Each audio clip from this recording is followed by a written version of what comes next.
It's an NFC South showdown. Falcons versus Panthers, Week 11 crossover Thursday. Who wants it more?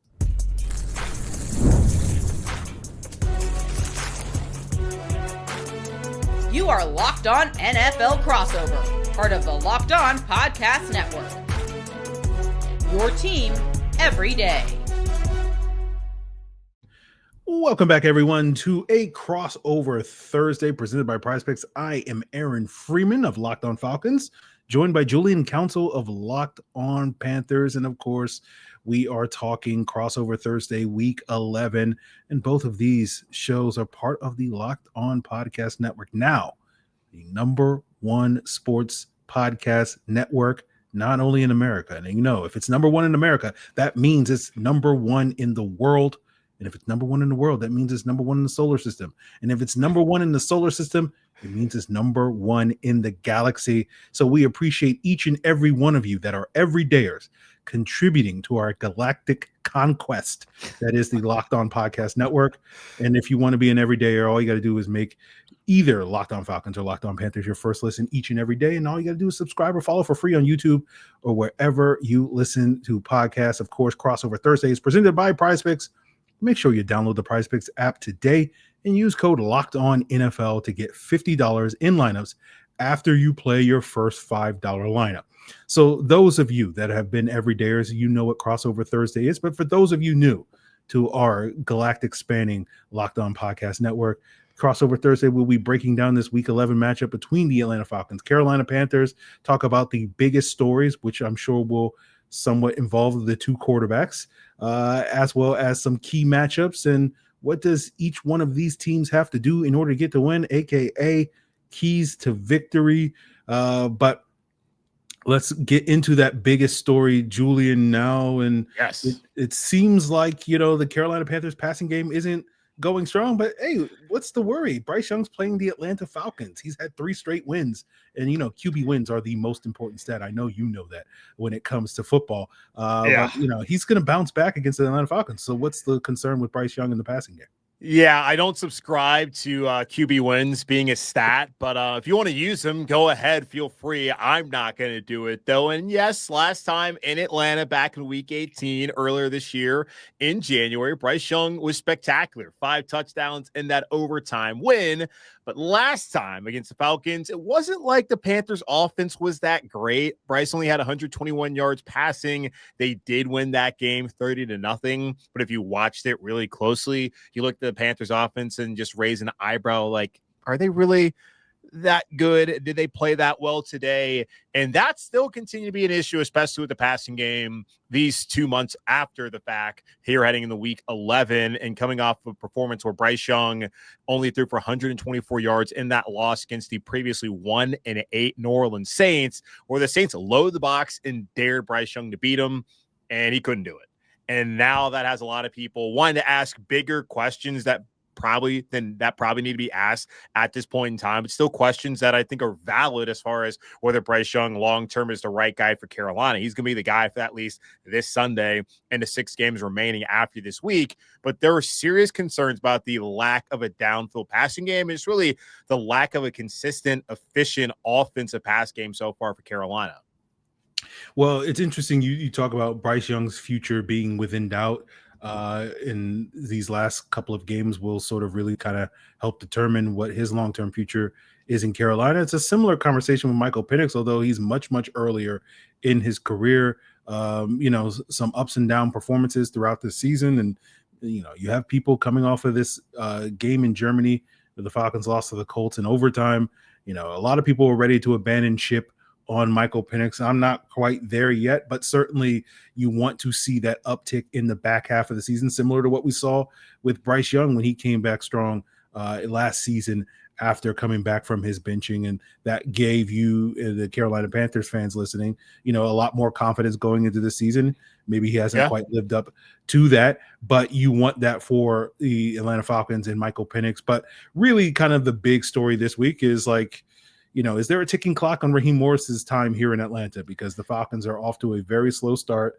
3-6. I know the Panther fans are chomping at the bit. It was like, we have a chance to cause the firing of another Atlanta Falcons coach, because the one time Falcons owner Arthur Blank has actually fired a coach in season happened in 2020 when they fired Dan Quinn after a 5-game losing streak, 5 consecutive losses. And the last one was a home loss to the Carolina Panthers. Well, guess what? Raheem Morris has lost 4 straight games. And if they lose this week in a significant way, again, if it's like a 30-27 overtime game, although again, I'm sure lots of Panther fans are like 30 points. Oh, wow. But you know, I think if it's a close game, you probably won't see those heads roll. But if it's a kind of an embarrassing loss like we saw in week 3 with the Falcons losing 30-0, it wouldn't shock me. I wouldn't sit here and bet on it, but it would not absolutely shock me if this is maybe Raheem Morris's last stint in Atlanta. Yeah, and I'm curious now that Brian Daboll has been fired, which I'm sure Mike McDaniel down in Miami, who we basically try to fire every single week, but they did come off of a big win against Buffalo, and shout out to Mike pulling up to a Bills bar there in Miami after the win. Absolutely love that. Even if he's going to go out likely without a job after the season in Miami, I love the move. Like, because when you win, celebrate. But yeah, losing 30-0 earlier this year, not ideal. We talk about Bryce Young. Last year, he started to get the nickname Carolina Reaper because you looked at Dennis Allen got fired after the Panthers beat him. Also, Daniel Jones lost his job after the loss there in Germany. So could Raheem Morris be the next victim of the Carolina Reaper, Bryce Young? Quite possibly. And it's unfortunate. Like, this is his last opportunity, I'd imagine, as an NFL coach. And last year was when they really needed to get to the playoffs. And the way things fell apart for Atlanta, that did not bode well for at least the confidence I'm sure Arthur Blank has in him heading into the season. And then now sitting at 3-6, you get to 3-7, where you're effectively out of the playoff race, which, I mean, you probably already feel that way right now anyways, Aaron. I'm sure any sensible Falcons fan does as well. And maybe Arthur is holding out hope that it's not the case, but you lose this game. Yeah, not good. They'd be getting swept by the Panthers that are still, they're a much better team, but this is still a rebuilding team in Carolina that was hoping after that win against the Packers that maybe they could be a year ahead of schedule. They were humbled on Sunday by losing to the Saints and told that actually, no, you're not just there yet. But to be swept by this team when I think Atlanta, especially when they hired Raheem, thought they were a lot closer to being like an actual competitive playoff team, and then missing that mark 2 years in a row and his only 2 years here at this point in time, that may be a fireable offense, especially in today's NFL. Yeah, this game boils down to a must-win game for the Atlanta Falcons. As you sort of mentioned it, they've already lost 2 games in the division.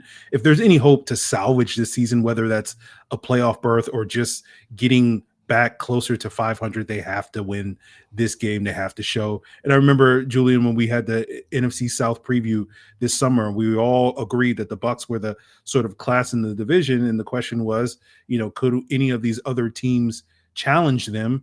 And, I thought the Falcons were the best option to do so. But I also kind of thought that at that stage, the Falcons were probably a little closer to the Carolina Panthers than they were to the Tampa Bay Buccaneers in terms of that spectrum.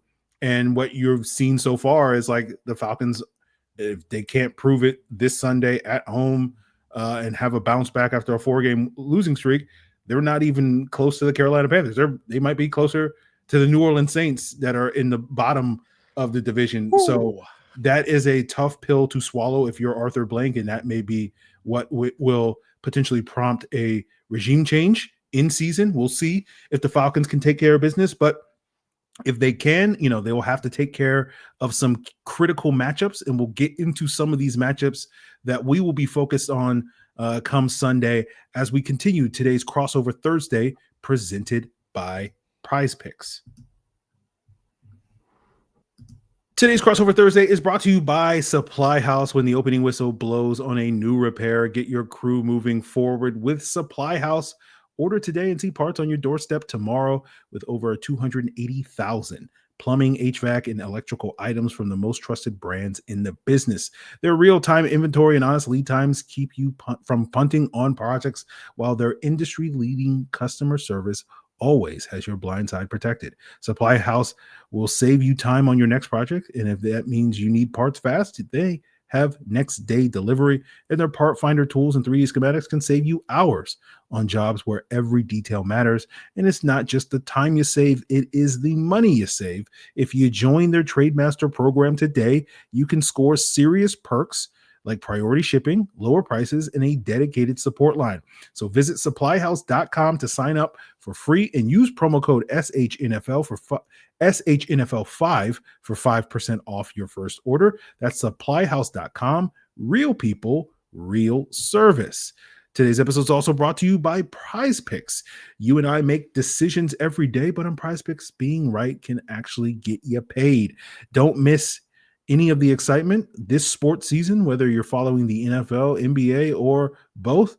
There's no better time to jump in on the action with Prize Picks. All you got to do is pick more or less on 2 to 6 player stat projections, and you can turn your takes into real prizes all in less than 60 seconds.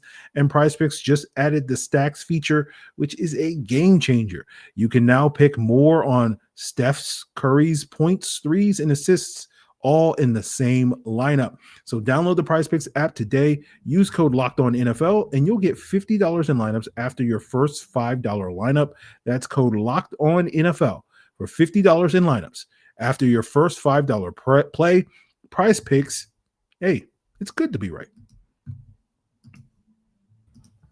So we want to thank every one of you that is an everydayer of this podcast and makes it your first listen. And once again, you are the reason why we are number one in the galaxy, maybe even the universe, when it comes to being the top sports network. That's the Locked On Podcast Network, your team every day. But continuing today's crossover Thursday presented by Prize Picks, Julian, let's talk about some of these key matchups. Two teams that are very familiar with one another playing in the NFC South. What do you have your eye on? Any unit battles, positional battles, player battles? What are you looking at this Sunday?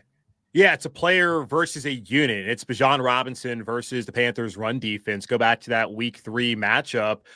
Carolina kind of held him down, only 72 yards on 13 carries. Now that does equal 5.5 yards per carry. So it wasn't like he wasn't having success when he did carry it, but there wasn't the kind of performances that we have seen out of Bijan and also what we've seen Carolina give up in the past. And back in week 3, people were still wondering whether this Panthers run defense was any good because they were not good against Jacksonville. They weren't really great either against Arizona, even though they were much better, certainly, holding down James Conner prior to his injury. So the Falcons, that was going to be a big test, and they did a good job. Overall, I think Atlanta had over 130 yards rushing in that game, but there wasn't a ton of explosive plays in that matchup. Now, since then, Carolina's 7th in yards per attempt allowed when looking at the run game at 3.9. They're 8th in defensive total rush EPA, and they're 6th in defensive success rate. Now, Bijan's not really done a ton recently since week 3, from weeks 4 to 10.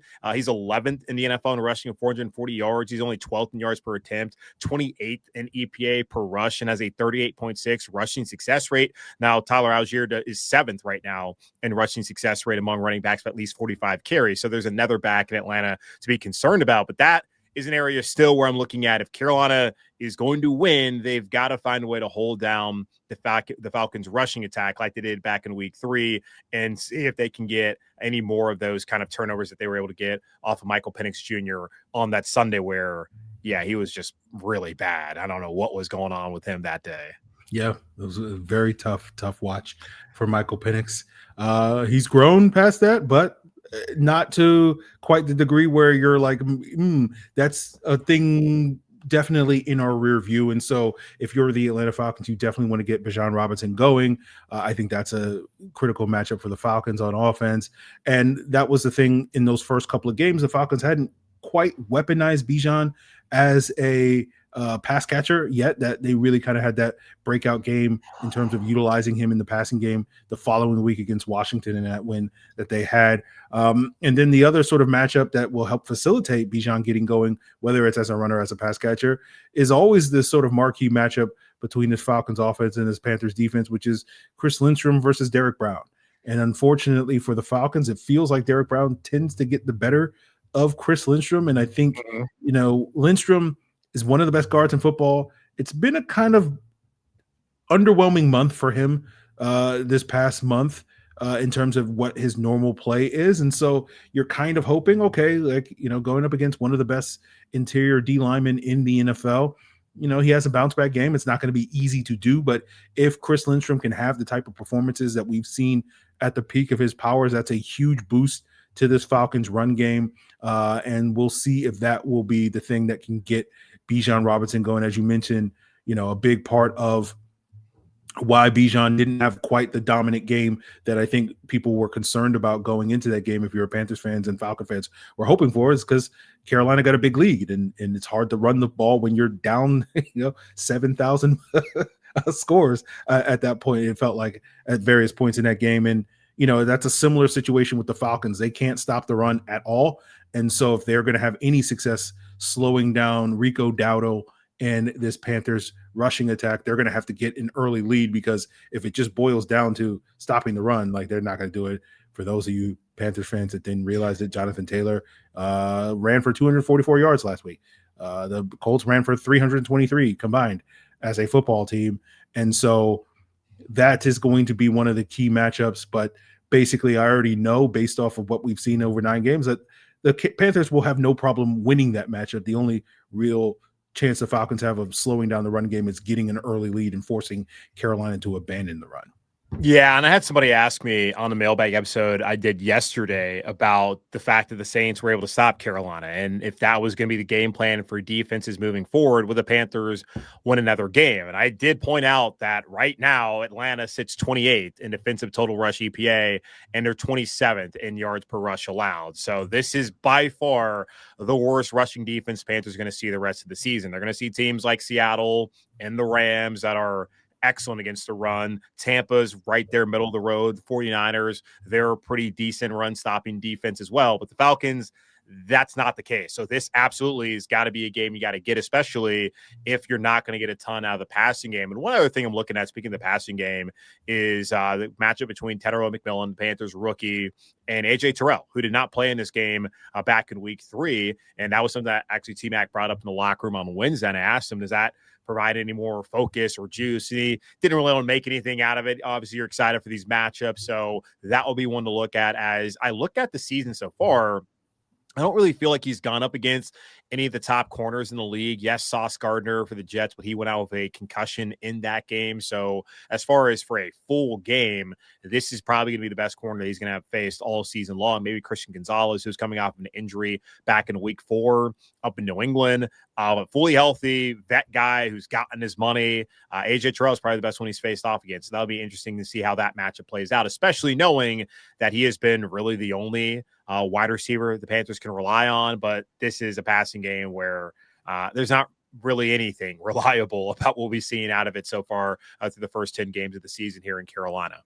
Yeah, that's the matchup I circled for the Falcons defense. As you mentioned, AJ did not play in that last game, and hopefully we'll be able to keep Tetairoa McMillan in check, and that will hopefully keep the Panthers passing game in check. And if the Falcons can find some way to score points and take the Panthers running game out of it and keep that in check, then that may be the formula for the Falcons winning this game, and that's going to get us to what each team needs to do in order to win the game. And, a quicker way of saying that is just keys to victory. And we'll be breaking that down as we wrap up today's crossover Thursday here on Locked On Falcons and Locked On Panthers.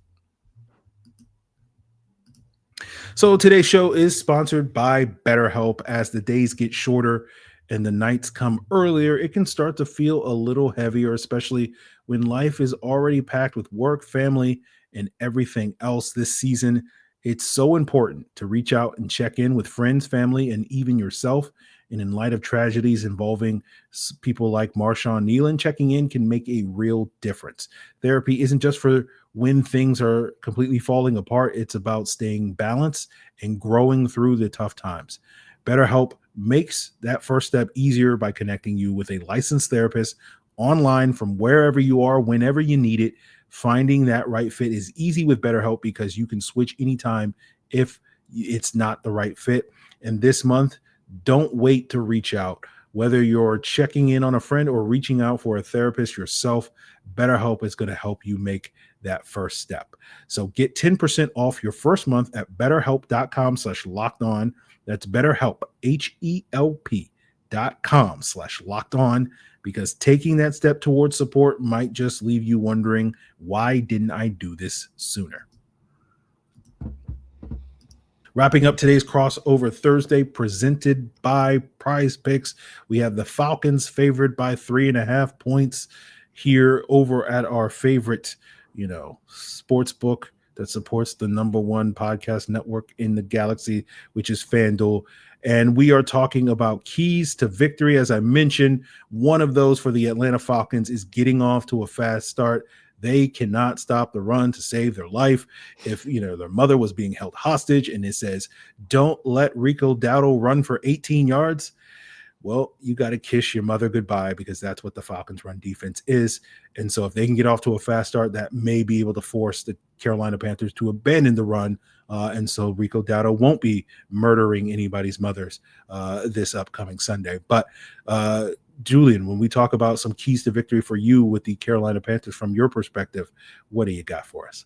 Yeah, well, one of them does actually pertain to Rico Dowdle, and it's not necessarily him being the engine for Carolina on Sunday, but it's being kind of just a piece of the puzzle, because they've really leaned on him over the last couple of weeks since he's become, it's only been 2 weeks where he's been the lead back, but the last 2 weeks he's been dealing with a quad injury. And last week he did not practice on Wednesday, was limited on Thursday, and full on Friday. On Wednesday, injury report came out this week. He did not practice, so we'll see if it's the same cadence as it was a week ago.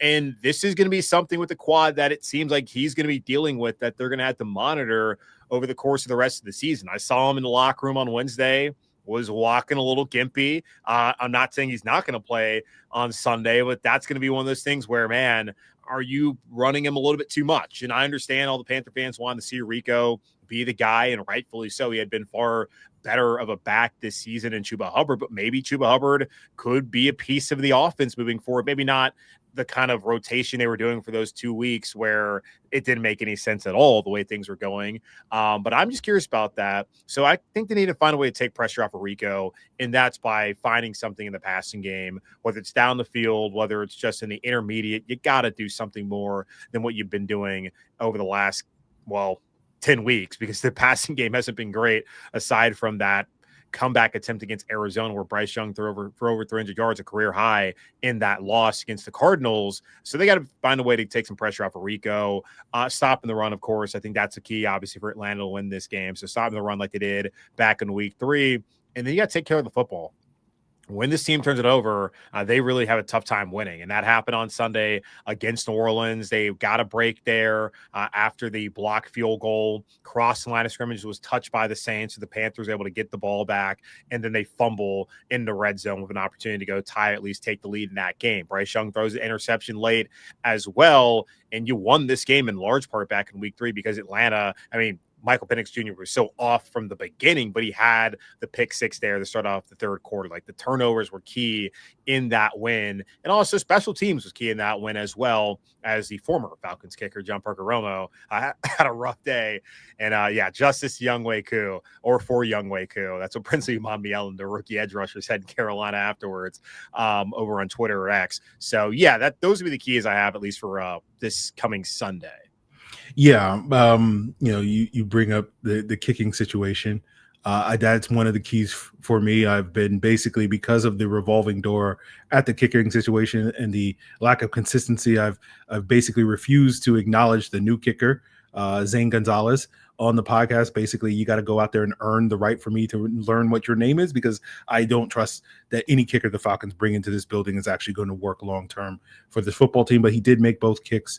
And as you mentioned, that was not the case for Parker-Romo back in week 3. And so that's going to be a key. The special teams has got to step it up. They're coming off a really rough game. Like, Gonzalez was basically the only, guy that did his job this past Sunday in Germany against the Colts. And so that whole unit is going to have a bounce back, and the kicking game is going to be scrutinized once more. And then you mentioned it with the turnovers. Like, that's a big thing. Basically the last couple of weeks I've been mentioning this stat, and it's been going against the Falcons, but basically up until the last 2 weeks, they were 8-0 in games under Raheem Morris where they were positive on the turnover margin, meaning that they took the ball away more than they gave the ball away. In the last 2 weeks, they have, despite winning the turnover margin against the Patriots and Colts, they have lost both games. I like to believe it is not because I'm jinxing them on the podcast by mentioning that stat, but it is because the Colts and the Patriots are two really good football teams and, better football teams than the Carolina Panthers. Sorry, Locked On Panthers listeners. And I feel like the Falcons and Panthers are much more evenly matched teams. And so 1 or 2 turnovers in either team's favor is going to be much more decisive in this game than it was in the last 2 games where teams like the Colts and Patriots have shown themselves to be much better than the Falcons. And so can survive, losing a possession here or there because their offenses and defenses and or other areas can make up for that. So I think the turnover margin in battle is going to be another key to victory for either one of these teams, but especially the Atlanta Falcons. Yeah, and for Carolina too, looking at things down the stretch, like they're sitting here at 5-5, and if they win this game on Sunday and Tampa loses to Buffalo, which both of those scenarios are certainly possible, they would only be a half a game outside of first place in the NFC South. Now, I don't believe that this is going to be a playoff team this season. If that was the case, they wouldn't have lost to a 1-8 Saints team. Now, it's a week-to-week league. You got to turn the page, and you're 0-0 every week, all that, blah, blah, blah. We get it. But come on, guys.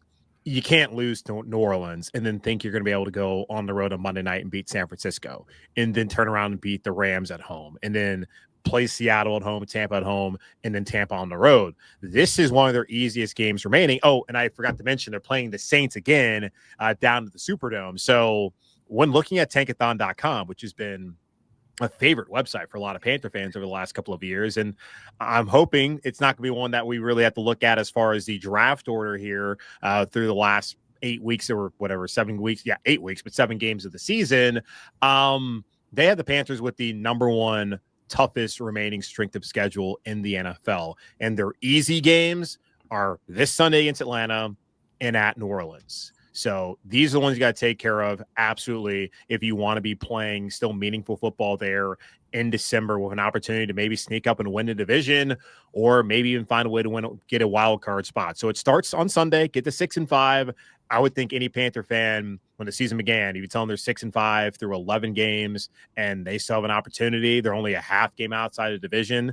I think a lot of them would sign up for that and feel pretty good about the direction of the team if that were the case. So, yeah, this is a game that Carolina absolutely needs to win, not as far as their coach getting fired, like it may be the case in Atlanta, but as far as just staying on track and putting yourself in position over the final 6 games to be right there still in the hunt for a playoff spot. Well, I feel like this is an even more must-win game for the Atlanta Falcons for all the reasons that we've outlined on today's episode, that, jobs are potentially on the line. You can't fall 3-7 at this stage in the season. You could. Yeah, sure you could. Tankathon has not been a good website to me because every time I visit it, I'm reminded that the Falcons gave away their 2026 number 1 draft pick next year. So, I curse that website at this current stage. And so, I might be able to go back and visit Tankathon if the Falcons can, string together some wins here. They got a relatively easy stretch here with Carolina at home. Then you go on the road against New Orleans. You go on the road against the Jets. The Falcons have not been a particularly good road team this year, but those are arguably the 2 weakest opponents on your schedule. So if you're going to steal a road win from somebody, it might as well be the Saints and the Jets. And so there's an opportunity for the Falcons to string together 3 wins, get back to 500 after Thanksgiving at 6-6. But it's got to start on Sunday. And, you can't look ahead and be like, oh, we're going to win 3 games in a row without winning the first game. And hopefully the Falcons will have a lot more sense of urgency, right? They got embarrassed by this Panthers team back in week 3. They got to be chomping at the bit. They got to be hungry. They got to show that there's dog in this fight. All the cliches that we hear constantly with their backs against the wall, circle the wagons, etc. And if they show that, they can come away with a win. If they don't, well, there will be consequences and repercussions at some point, either Monday or later this season. So we will see what those consequences and repercussions will be on Sunday. Of course, Julian and I will be keeping you covered here on Locked On Falcons and Locked On Panthers all week long to gear you up for week 11. Of course, we still have lots of football to be played elsewhere in the NFL, and Locked On NFL will have you covered there. 2 shows daily, the Madman Tyler Rowland, and of course, head on over to the barbershop with Tony Wiggins. They're going to keep you geared up for this week 11 action. Of course, you know, it's going to be all here on the #1 sports podcast network in the galaxy. Yes, I'm going to run that into the ground because I want to make sure that you guys understand that you, the everydayers, are the reason why we are #1 in the galaxy. So I appreciate all of you. We'll be back with more as the week unfolds. Continue to make Locked On the Podcast Network your first listen, your team every day.